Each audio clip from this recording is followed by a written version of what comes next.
My name is Sean. And my name's Alyssa. And this is the Carousel of Podgress.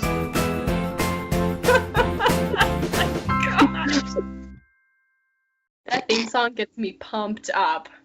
It sure does. Well, hello everyone, and welcome to the Carousel of Podgress. Whether Hello. this is your first time listening or you're up to date on all our episodes, we're happy you're here. It's been too long, Alyssa. We got to do this more regularly. I Let me understand. tell ya, we, especially me, but also you once, we've been very lazy. We've been haven't very lazy. We literally had this plan to record, mid-February, and then we took turns saying, nah, I can't, nah, I'm not feeling it. No, I can't. Nah. I was like, hey, I just realized something. I forgot. I can't do it. But you texted me one night, and you're like, I just don't want to, Sean. I'm too tired. I feel like we are entertainers, and then if I'm not feeling like entertaining people, I shouldn't record at that time. Well, fair enough. That's a very good point. It's a very good point you bring up to us. I'm sure everybody will find this episode entertaining, for sure. Not at the very least, just mind-numbing. So our first segment of Disney news. Since we last recorded, which was forever ago at this point, Disney released a couple trailers for their new movie coming out, Raya and the Last Dragon. This is set to release in theaters, and there's premium access of Disney Plus available on March 5th. I rewatched the trailer a couple times. It looks funny. It looks adventurous. Very strong girl power. So the main villain and the main characters are both girls. So I really like that they're just focusing on some strong female leads, villains. I think that's going to be super cool. It's made by the creators of Moana and Frozen, so I'm sure it will be great, and I am very excited to see it when it comes out. That sounds very exciting. I hope as well, obviously March 5th, there are some theaters across the country that are reopening, at least in some capacity, so that'll be pretty good to at least get things back to normal and for people to go back to theaters and such. I know there's some dine-in theaters as well. As the one Disney Springs is a dine-in theater, so that would hopefully bring things back as well as people that like to dine in theater or go to the here in the Midwest, we have Marcus theaters. It's sort of like the more relaxing, the more luxurious theaters. Whether it's a regular theater or luxurious theater or a dining theater, whatever it may be, even a drive-in. I know the drive-ins were really popular. Maybe not the weather yet, but last summer they were really popular. But I think it'd be great to get back to the swing of things, get back to theaters. It'd be great to get back to normal, at least in some way. And it's great to see that we'll be able to see these in theaters because I miss going to the theaters. I miss going out and going to do something. I'm bored. All right. But no, it'd be great to see them in theaters. If not, if you're still, a little hesitant, you can still see it on Disney Plus, which I think is good as well. If you have access to it, if you pay for it. What do we have planned right off the bat, Alyssa? What we've had this plan for a while. We've just never been able to get around to it. We've left our fans hanging in the balance on what we're gonna do for this show. So let's just break it on down. It's time for a debate. We have been having this debate since we first met each other at Disney World. One day we were visiting the Magic Kingdom, and we learned something very interesting about one another. Oh, we sure did. Sean doesn't think Starbucks should be on Main Street, USA, and I think it's perfectly fine. And after 6 years of friendship, we still disagree. So now it's time for our formal debate. It is time for our formal debate. We went full out. We got official debate rules, and we're going to, because the internet never lies. We got official debate rules.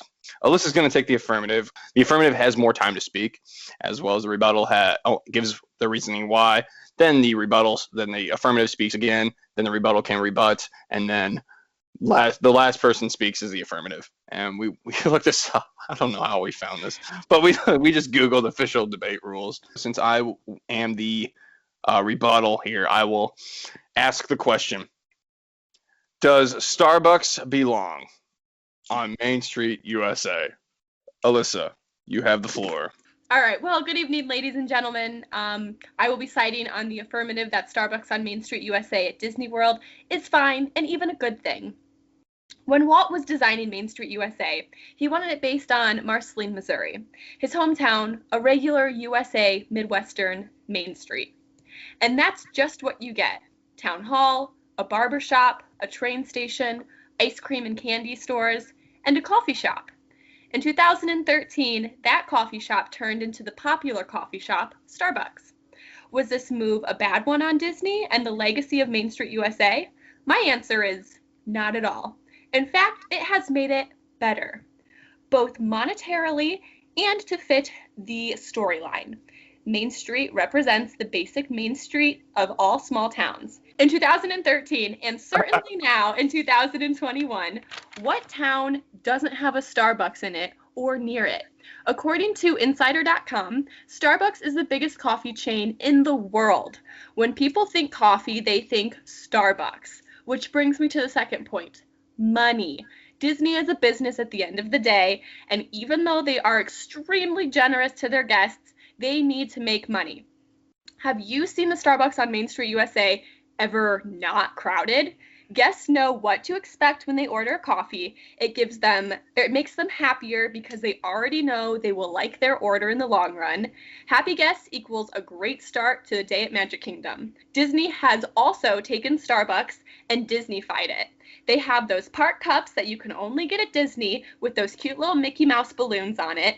Having Starbucks on Main Street USA is great guest service because that's what majority of the world wants, is being able to go to Disney, have something that they know and love, but then put a Disney twist on it. So those who don't even drink Starbucks, they want it just for the cute cup, and it's the most basic thing you can have on Main Street USA in an American town. It does no harm, it enhances it. Wow, I will say that is a very good point. Now, I have 2 minutes to respond to that. Ladies and gentlemen, Starbucks does not belong on Main Street USA. And the reason I say that, to Alyssa's rebuttal, what small town does not have Starbucks? Easy. Marceline, Missouri. Marceline, Missouri does not have a Starbucks in its town. My small town that I grew up in does not have a Starbucks either. I have to drive 30 minutes in order to get a Starbucks. And oh, by the way, I don't drink coffee. So I don't go to Starbucks. 1. 2. We talk about small town America. Small town America was raised on something that a mom and pop store can be proud of, or something that we can go to, a small businessman takes care of. In other instances, ice cream shops, you support the small town community. Starbucks is anything but small town. Starbucks is corporate, publicly owned coffee. Now, that may be publicly owned in terms of, well, you can at least buy stock in it. And what small town can you go to? And if you go to a Starbucks, and Alyssa's defense, she made a great point. You can go to a Starbucks at Main Street and get only a Disney-fied coffee. I get that completely. To me, it is not. When I go to a small town and I think of small town America, I don't see a Starbucks. I don't see a Starbucks, and I certainly, practically as well, don't see a Starbucks in Marceline, Missouri when I go there and visit. So in that regard as well, you want another practical reason that Starbucks doesn't belong? Well, Starbucks didn't exist when Walt Disney World was alive.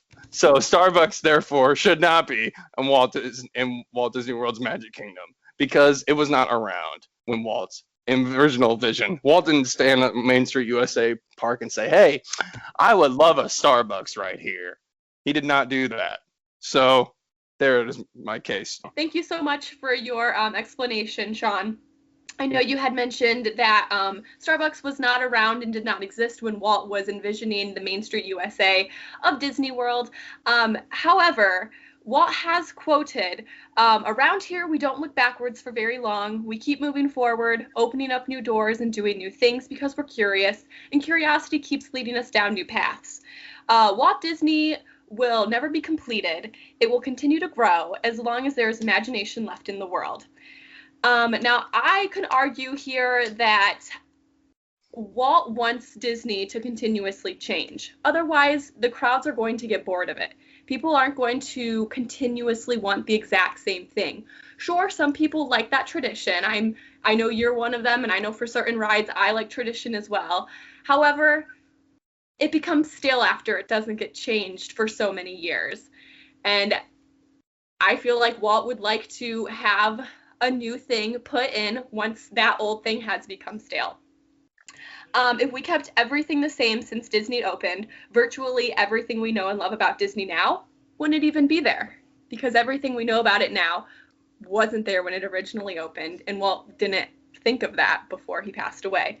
Rip Walt. Change Wow. has to happen in all aspects: attractions, characters, restaurants, shows, security, and coffee shops on Main Street.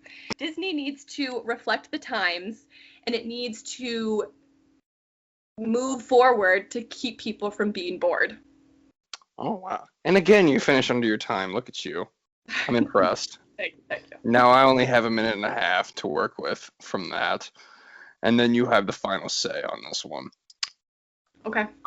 I understand that we need to move forward and we need to get with the times.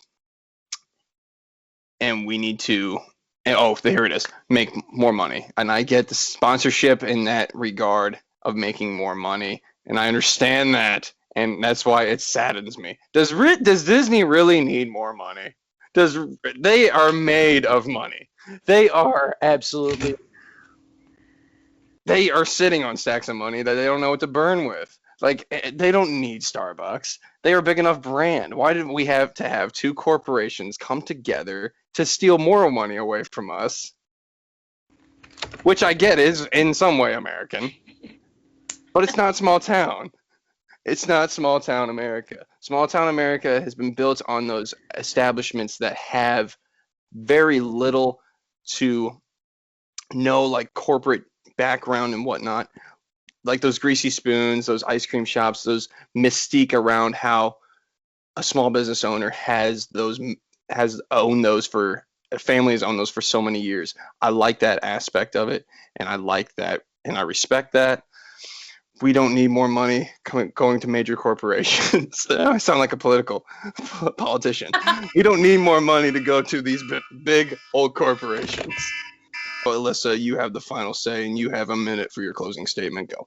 My closing statement's going to be very, very short, I think. Pretty much just to address your statement of Disney doesn't need more money. Sure, they don't need more money. However, they are putting a lot of money into their fireworks, their shows, and those shows are arguably getting better and better and better. Costumes getting better and better. Technology getting better and better. So they do technically need to keep a steady income in order to make the park better. And one way to make the park better is to move with the times, once again, which is Starbucks. Until another coffee company comes around and overtakes Starbucks, I think Starbucks is there to stay. Great debate, Sean. I hope our audience enjoyed this first debate of should Starbucks be on Main Street or should it not be. Please comment down below what your stance is on it. And also, who do you think won this debate? Hello from the future, Alyssa, editing this podcast before posting it on YouTube. There was a slight confusion. We both had a second debate where we were going to talk about whether we think Sharpay Evans from High School Musical is actually a villain or if we think she actually is just misunderstood. Unfortunately, we did not communicate as well. And we actually both think that Sharpay is not the villain of High School Musical. So now we're just going to take a brief intermission in between our two smaller debates of this episode to talk about why we both think Sharpay is actually not a villain. To leave you folks not in the dark on this one, I guess we both agree that Sharpay Evans is not a villain in High School Musical trilogy. I don't think she is. I believe she's an antagonist, and an antagonist does not always have to have evil intentions. I don't think she's a villain because, well, first, she doesn't wish any harm on anybody. True. She doesn't like physical harm anyway. Now, you may argue that she's like mind controlling, which I could see. I could see that that could be an issue, but you know, I leave her this, and this is a very practical reason here as well. She's a minor. She's under the age of 18, at least her character is. How can you be a villain when you're under the age of 18? Sure, she's not an evil villain. However, yeah, when you think of the movies, like, who else plays the bad guy in the movie? It technically is Sharpay. However, I side with her. Mm-hmm. So there's some ways where you can side with her as well. Like, you understand that, hey, these new people that are coming into your drama club that are one's a new student, which I will say that's low. If you're gonna poke at a new student, I think that's low. Now, if you're gonna poke at a jock, the stereotypes do exist in high school, believe it or not. Yeah. But they do exist, and if you want to poke fun at the jock, okay, that's somebody big poke fun of. But the new student, even if she is better, that's just low. That is just low. Like, but I understand she feels threatened because it's her show. I get that. Right.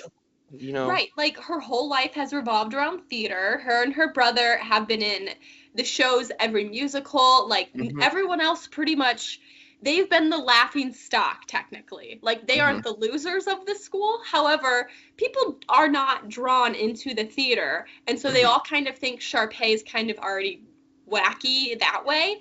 And then all of a sudden, Troy decides that he wants to be in theater. Meanwhile, I bet you before the movie started, Sharpay was like, probably wants Troy to watch her perform in the shows because that's where she shines and she's confident. And then all of a sudden, she has a crush on Troy.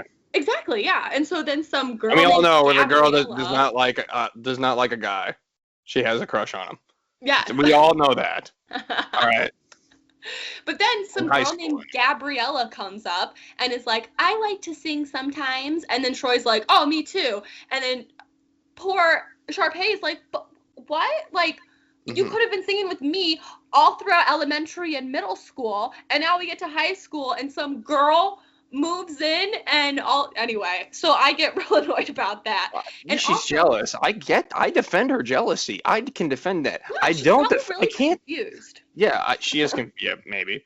That's another reason. I will. For people that say, like she pokes fun at the new girl, I can't justify that. I can't get. I can say, hey, I understand. I really respect that point of view because I do agree that that's low to poke fun at the new person. I do agree with that. Well, it's not like she's like tripping her in the hallways. No, yeah. No, exactly. Yeah. Well, and then also she's not doing that either. Also, like people are like, Sharpay's really mean to Kelsey. I mean, not really, because Kelsey and Sharpay have clearly known each other for a while. And then it's a knife in the back when Kelsey starts writing songs for Troy and Gabriella, especially because Sharpay makes Kelsey's songs a lot better. And then all of a sudden, Kelsey's like, well, I don't like that she changes my songs. Well, why didn't you tell her that? You've never told Sharpay that, and now you're going to go tell this new girl, Gabriella, and this Troy guy who probably didn't even know you existed until he joined the stinking theater. And in Kelsey's defense, when the auditions do happen, Troy and Gabriella are nicer to her there. They are and nicer that may be that may be the only impression, because let's think about it this way. If that's as big as a high school as it is, maybe everybody knows Troy, but not everybody. But Troy may not know everybody, if that makes sense. So Troy, whether or not he was trying to, that was really Troy. Like, he helped her pick up the papers and he was nice to her and whatnot. And that's something that Gabriella liked about Troy too. But anyway, that's my defense for Kelsey in that scenario. Now, when you say that Kelsey goes behind the back of Sharpay and does that, that's a very good point. I do agree with that. She, in a way, it can't be perceived that she does do that. That she writes other songs. You're very good. That's very observant. I like that. Dude, I like Sharpay's my friend, and I'm just standing up for her. I will say in the second movie as well, Sharpay, like, she wants to get Troy to sing with her. Like, that's her motivation. That's her motivation. Yeah. She has a crush on him. She's had a crush on him for so long. He's never sang with her. She didn't even know he could sing. I would say that she's less antagonistic in the second movie because of that. Yeah. And she also, like, helps get the ball rolling, although it makes Troy uncomfortable. Tries to get the ball rolling on him trying to get into a scholarship. So that's not, I don't think that's, she's trying to be nice. And it's just not meshing, if that makes sense in that regard. So I don't think she's a villain in that way. So, no, honestly, I root for her. And she does push her brother away in the second one, though. Yeah. Unintentionally. But also, Ryan probably doesn't feel as threatened because he's more into dance and choreography. And nobody can dance on that team. They all can just sing really well. So Ryan's like, got this. Like, no one else is as good of a choreographer. And then Sharpay, all she has is singing. Damn. But anyway, so, glad we both agree on that. I agree on that. I was surprised. Thank you for joining us for our intermission. Now back to the show. So this is one that's going to be ad-libbed completely on the spot, ladies and gentlemen. But I know for a fact, we don't agree on this one. Yes, we had a conversation about this We like did. 375 years ago. Here goes. Temperature to 375. Okay, here we go. Our second small debate has to do with Toy Story 4. So, Sean, I shall ask you the question. In comparison to the rest of the franchise, is Toy Story 4 a good sequel to Toy Story 3? Toy Story 4 is an adequate sequel to Toy Story 3. However, when I compare it to the whole franchise as a whole, Toy Story 4 is the worst of the 4 movies, and here's why. For one, they make Buzz Lightyear like an idiot. Buzz Lightyear is not an idiot. And people, I've talked to my sister about this. I've heard other people on YouTube and Twitter and whatnot. There's like, oh, well, Buzz's batteries are dying. Okay, that's a weak excuse. He's been alive for how long now? 94 to 2019. His batteries have probably been changed numerous times. That's one practical reason. Number two, when you look at the Toy Story franchise as a whole, you talk about a group of toys that stay together and are there to be a toy for a child in need. Andy and Bonnie, ultimately, after the third movie ends, spoiler alert. But Andy gives his toys away to Bonnie. But it is Woody who's the main emphasis on Toy Story 4. Spoiler alert, folks. He leaves the group. He leaves his responsibilities to Bonnie to be with a girl. To me, in the first movie, it was Woody's responsibility of trying to tell Buzz, hey, you are a toy. You are Andy's toy. In Toy Story 2, it was Buzz's responsibility to tell Woody, hey, you're Andy's toy. You can't go to this museum. You're Andy's toy. Toy Story 3, you're Andy's toy until Andy gives you away. Andy gives you away to Bonnie. And it becomes that. And they spent that whole time in the movie building up, getting away, getting out of the daycare, and going to be with Bonnie again. And then Woody, in Toy Story 4, abandons that for a girl. But the supporting characters that made Toy Story what it was and what it is great don't have many of a role. Plus, the ultimate back burner for me, Bo Peep is Yoko Ono. I've said it. Yoko Ono broke up the Beatles. She broke up Toy Story. This is the problem. Okay? This is a big problem in the whole franchise. There. Great arguments there, Sean. Great job. Thank you. You also refreshed my memory because it has been a hot minute since I've seen it. So, in my opinion, I think Toy Story 4 is a great sequel for Toy Story 3.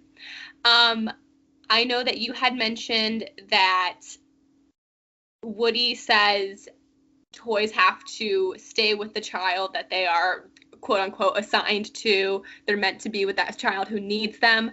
In that movie, it is very clear that Bonnie does not need Woody anymore. The entire time, she pretty much forgets about him. She's more interested in a fork with Google eyes than a doll, Woody. Her priorities are not in line with where Woody needs to be. So it's very obvious throughout the whole movie, Bonnie no longer needs Woody. Then I think Woody discovers this.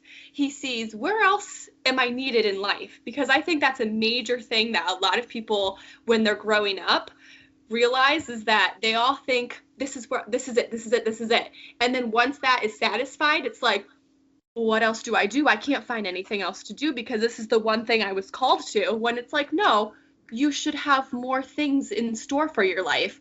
So Andy, check. Bonnie, check. What's Woody's next check? What's the next thing he can do in life to make his life better or make another kid's life better or even another toy's life better? Which brings me to him and Bo Peep stay at that like playground and help other toys and give toys kind of another chance. So their next calling is to help toys. And I think that's super important because there is so much more than just your one main dream in life.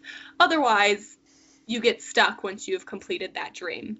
You had mentioned, Alyssa, that it is a toy's responsibility to be, and it's obvious that Bonnie does not want to have Woody. Well, guess what? What? If that's the case, then Bonnie has to give her Woody away in her own right, or her mother does. And how do we do that? A yard sale. Was there a yard sale in Toy Story 2? There was a yard sale in Toy Story 2. That was never given. Woody left. He jumped because of Yoko coming into this world. And discovering Yoko, because he was fine. His role was to be in that closet or to be given away, like all the other toys were. Well, same with Bo Peep, who was not Andy's toy. It was his sister Molly's. Mm-hmm. Molly gave her away. So Woody did not come through as his job did, as he explained in the first movie, where his job as a toy to be there for Andy whenever he's needed. Same way with Bonnie, that's his job description. His job description does not change. He failed. He should have been fired if it was a big boy job. If this was a real person job, he would have been fired for that because he just left. All right. He failed in that category. And with that consistency of the movie, it just, with its original 3 movies, the storyline and shall I say the continuity is ignored the most in the 4th movie, because Woody just leaves. He leaves on his own, and that's not his job. Even if it is him giving up what he wants to do is giving up his own job. Oh crap! I always go over. You can finish your sentence there. But yes, even if he's not supposed to, if he has his own dreams, he still has a job to do to be Bonnie's toy, because Bonnie's not giving him away yet. Nor has her mother given him away yet or sold him in a yard sale, which could happen to some toys, which we've seen. Great topics, great points yet again. I would also like to argue against your no yard sale equals you can't leave. I don't remember that being a rule, that the only way a toy can leave is by a yard sale or giving them away. I think it's a great idea for children who have ever lost a toy, who have ever lost a shoe, who have ever lost a sock. If I can't find my toy anymore, I didn't decide to give it away, I just can't find it anymore. That's a great way, a message, Toy Story 4, for me to think, my Barbie that I lost is now out helping someone else. Someone else found her and needed her more than I did, and my Barbie knew that. And so my Barbie no longer had to serve me, so she's out and she's helping another little girl who does need her. And I think that's a great idea for little kids to think of, because losing a toy is pretty sad. However, I don't think Bonnie's going to even notice that Woody's gone. I really don't. I don't. Also, of you saying there's no continuity, his job is to be Bonnie's toy. Woody wasn't happy with Bonnie either, because he wasn't even getting played with. So I don't like the idea of thinking that you have to be stuck in a toxic situation of someone that doesn't serve you anymore. You can go I like how this is going. You can go and find a new dream and someone that actually cares about you. Anyway, there's my thoughts. Alrighty, for my final say here, and I have 1 minute to say, and I'm going to build upon what you said.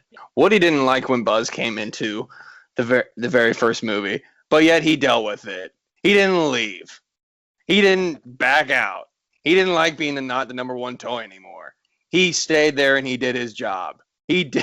I sound terrible. I sound like a corporate boss now. He did his job. He did his job. Being Andy's toy, being in that toy chest for however long he was, while Buzz was the number 1 toy. Now, you say Bonnie would not have remembered Woody. In Toy Story 3, Bonnie remembered Woody. It was a toy Andy had, my cowboy, at the end of the movie. And if you didn't have tears when she said that, I'm sorry, you're not human. She still cared about him. As well, if he was lost, how do you know he's not ended up like that, one of those toys strapped to the front of a Mack garbage truck? Like in Toy Story 3. He could have been a lost toy in Toy Story 1, but it was his job to be back to Andy. He still got Andy back, and he got Buzz back as well. So I just rambled on from a Toy Story 4 argument to a Woody argument. But Toy Story, because of all this, because of how Woody acted in Toy Story 4 ruined the whole franchise for me and everything it stood for. You're like, there's no change allowed. There's no change allowed. There's no change. You can't now. After 3 movies, you can't decide to have a conscience of, oh, I want that. I'm gonna go get it. No. That's a great example to set. Great debate. Yes. Folks, please comment down below your stance and also who you think won that small debate. I was upset more so that the band broke up. Kind of like the same stance as like Wreck-It Ralph 2 when him and I haven't seen that one. Sorry. I don't want to spoil it. Don't spoil It's it kind for of me. the same premise of friends, best friends, don't have to have the same goals in life and don't have to be in the same state at all time. Well, speaking of different shows that we haven't watched in a while, I would like to talk about a show that I have watched recently in the next segment called Sure. What Are You Watching? So we watched on. I watched Saving Mr. Banks a few days ago. Fun fact about me: I have seen Saving Mr. Banks before I've seen Mary Poppins. So The original Yeah. Mary Poppins? Yes, I am probably one of the few people on earth that can say that statement. Wow. Yeah. I didn't know that.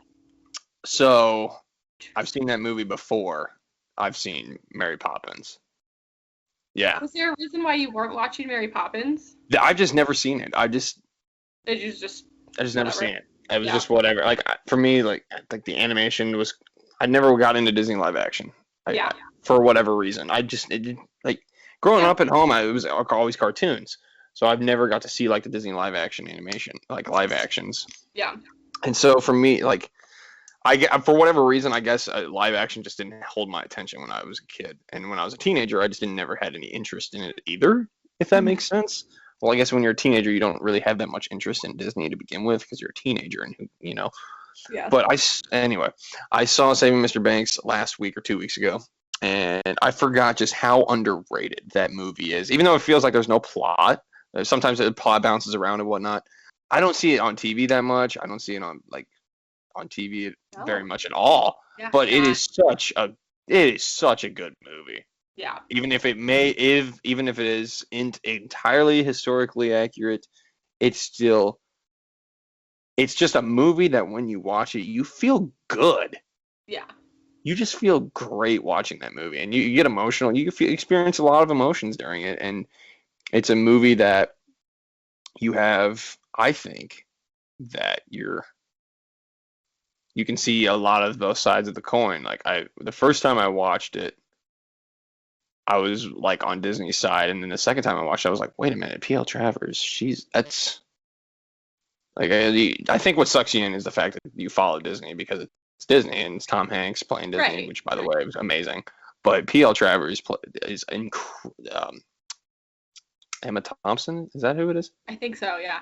Emma What's Thompson her name? does a fantastic job, as well as the acting by Colin Farrell is incredible as well. Yeah. The writing is good. It's a little bouncy, I will say that. However, the heart of the film, the heart and the message is really good and very apparent.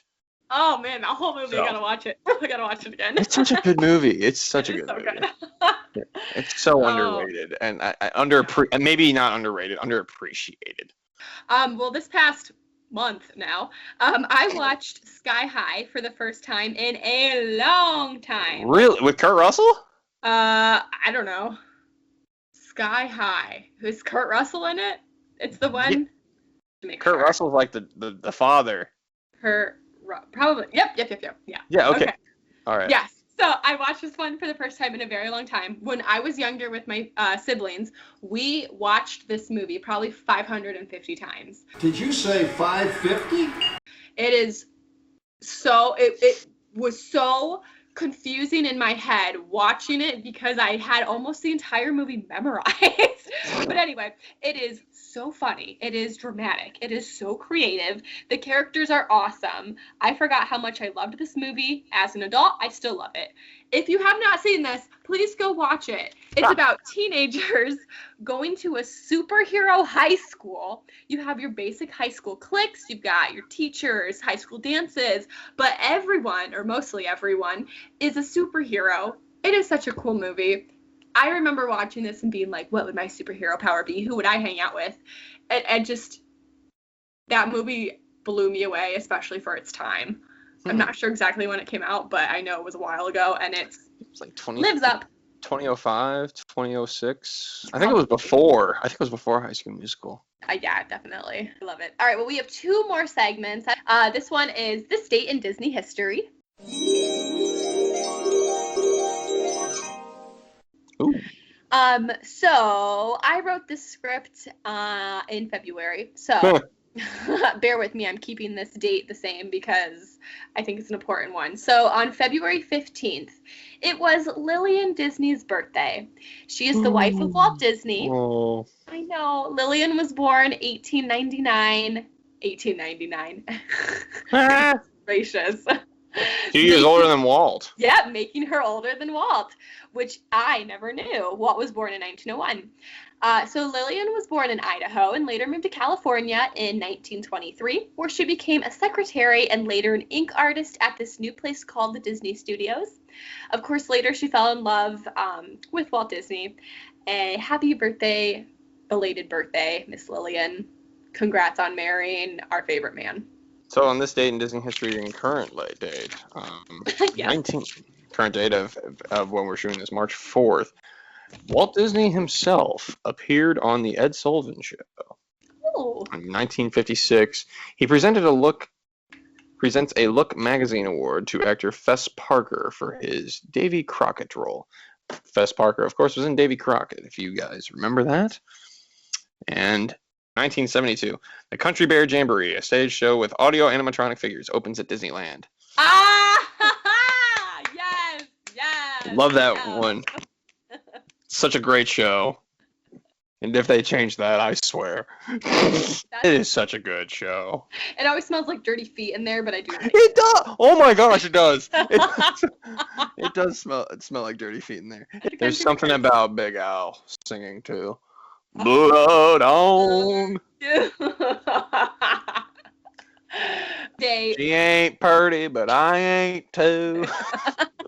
That's how you know soul's true. All the boys that turn me on, turn me down. It's so good.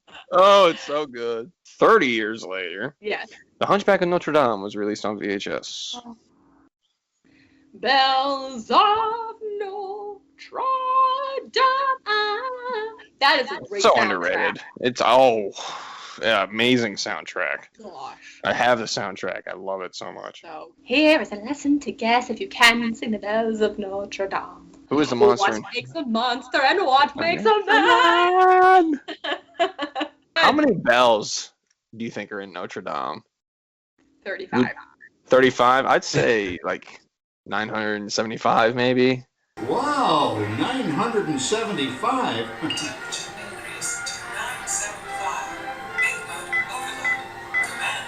John, what's wrong with the oven? What? Yeah, oh, dang it. No. Sorry. Come on. I'm sorry. No more Christmas turkey yet No again. more. Here's the thing with burnt turkey. You have dark meat and really dark meat. That's what we have to close out now, Alyssa, with our Disney tip for the day. If you want to be decked out for your next Disney trip to the parks, but you don't want to spend loads of money, go to Etsy. Their Mickey ears are so cute, so original. Plus, you're supporting small businesses. There's also some super cute custom shirts that you can buy at a reasonable cost, too. So my tip of the day is right now, in my opinion, right now is the perfect time to go to Walt Disney World. There's not a lot of people there. Not a lot of people are traveling right now. Maybe tickets are cheap. So right now is the time to go. You're going to have those short lines. You'll have to social distance maybe in those short lines, but now is the time to go. So don't waste your time and go. Anyway, folks, thank you for watching or listening, rather. We will be back soon. Sooner than we were between last episodes. Yes, definitely. We'll see you next time. Bye.